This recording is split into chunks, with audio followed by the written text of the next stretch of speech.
And then, you know, if you take a look at a world map, you go across from Dominican Republic to Vietnam, there they are. So little did I know that that training was preparing that part of that unit to go to Vietnam into that jungle situation. Same climate and same what was that training like? atmosphere. Extremely hot, obviously, very trying, a lot of rain, you know, typical things you'd get in a jungle atmosphere, war game activities. Was that your first experience with that level of heat, Yeah. moisture? Yeah. And, I and is that think true the for hottest most of place I've ever been in my life was probably North Carolina.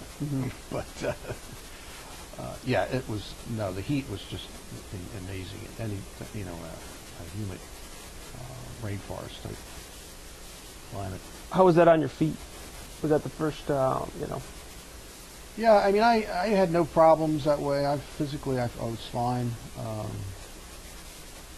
I felt I could handle most things. I never got injured, or at least in any of the training. I never felt, yeah, you feel soreness, obviously, because of what you're doing all day, but it wasn't a question of, I can't do this. I think at that time, I was fit enough that I could handle it. Coming out of the Dominican, what you know, you come back to Fayetteville? And back to Fort Bragg in, let's see, I think it was November. So that would have been November of '65. And I had KP duty for Thanksgiving. I can remember that distinctly. And then came home after that, shortly after that, on leave, into early December. Came home on leave, and then my assignment was to report to Oakland, California, early January of '66. So then I knew I was going to Vietnam, and I was going in the 1st Cavalry Division. So I was reassigned to another unit. so from you got those assignments before you left Fort Bragg, yes. correct? So when you were leaving Fort Bragg to go home on leave, you knew this is where I'm going Right, at that exactly. point. I mean, so talk a little bit about those late November, probably mostly December 1965, home on leave. Right. You know you're going to Vietnam. Right. We'll talk a little bit about that. I can remember my parents and my sister and brother-in-law meeting me at 30th Street train station because I took a train from Fort Bragg. I can remember that, you know, very distinctly. I guess not a lot of conversation. It was still early, you know, the Vietnam War. This would have been '65 into '66. We're there to save this country. We're there to fight the communists. This is what we're told is correct. I'm not being brainwashed, but certainly thinking it was the right thing to do, I guess, at that time, as you may know, your experiences, or even today, it still goes on.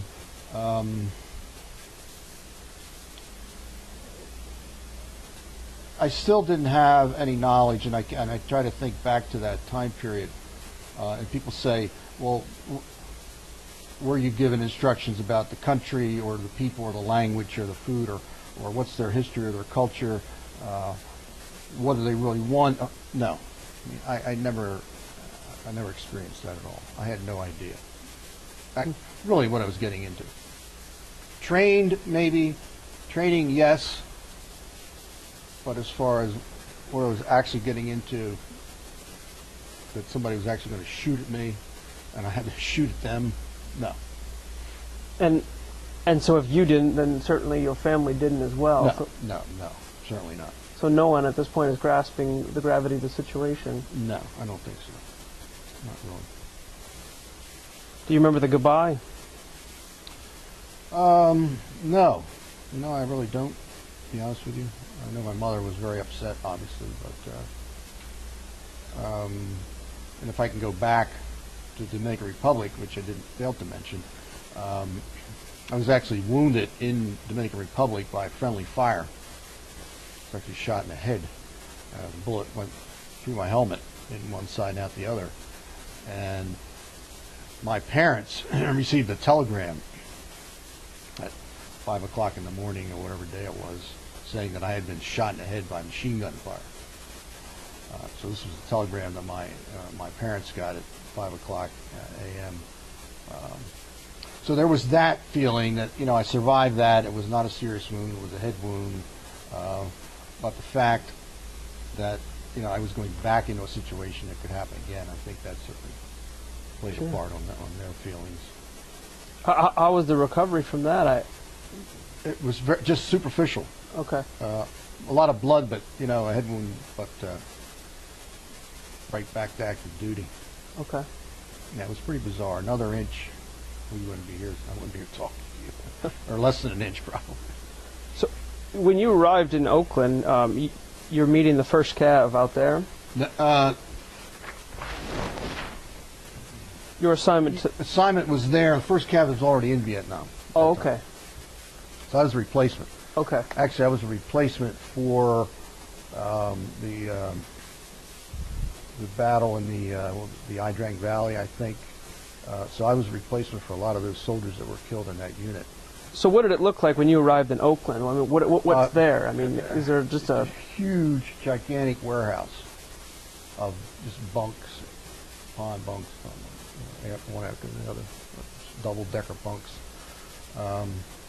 And here you are, you have your duffel bag and your papers and find a bunk and no idea what's next, waiting for your orders, when you're going to ship out. And ironically, I got KP duty in Oakland. And by that time, I was a little wise to the situation, so you volunteered, which you would never do in the Army, but I volunteered for, then it was called outside man. So that meant you went outside and scrubbed the pots. And you could just, in this term, I don't know if it's still used, ghost outside. No one would bother you, and you just scrub the pot all day. And ironically, I'm out there scrubbing these pots, and my friend who I enlisted with came by and saw me outside. He had also been reassigned to the 1st Cav Division. Ah, Paragos. So here we are meeting back in Oakland, and then we meet again in Vietnam. No kidding. Yeah. So what is the mood in that? Well, first, how long were you there? Then second, what is the mood in this kind of warehouse? I think that whole transition mode, nobody really knows what to do. You're kind of waiting around. I think I was there maybe a week. I guess I'm interested from my perspective because we travel as a platoon or a unit, and rarely are you singularly going there. Yeah, and so yeah. I'm wondering I if you was see the still an difference. individual. Obviously went by plane, and I think we stopped. I'm trying to remember the flight. Maybe Japan, and then into Vietnam after that. I can remember coming off the plane. And I arrived there in January of '66. So it was not the rainy season, but the heat was, I can remember still coming off that plane, walking down, and the heat just totally engrossed me. Just kind of looking around thinking, Did you have a weapon at this point? No.